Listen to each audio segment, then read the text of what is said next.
बुधवार 4 सेतेंबर मुखेल वोळ आनी तुमी तें देवान रोयल्लें शेत. नियाळा कादार एक बागेंत जायते तरेचीं झाडां आसतात, पूण आमकां जायते फावट फुलां दितोलीं झाडां चड आवडटात. फुलां फुलतोच आनी ताचो पोरमोळ घेतोच मन धादोस जाता. तशेंच कांटे आसतात आनी ते कोणाक आवडनात, तर ते उमटून भायर उडयतात.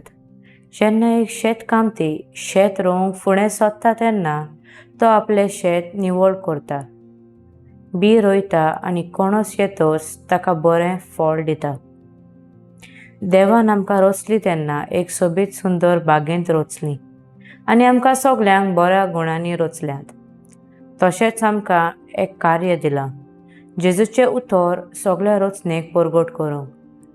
आमी देवान दिल्ल्या गुणांचो ताचें कार्य फुडें व्हरूंक वापरता. जायते फावट आमी कोस दुखांत सांपडटात. पिडेंत आसतात तेन्ना पासून आमी जेजूक वाखाणूंक गरज आसा.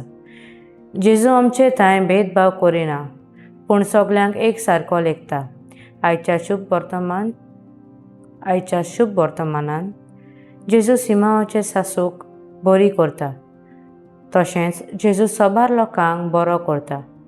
सिमावाची सासू बरी जाता आनी ताचो परामोस करूंक लागता.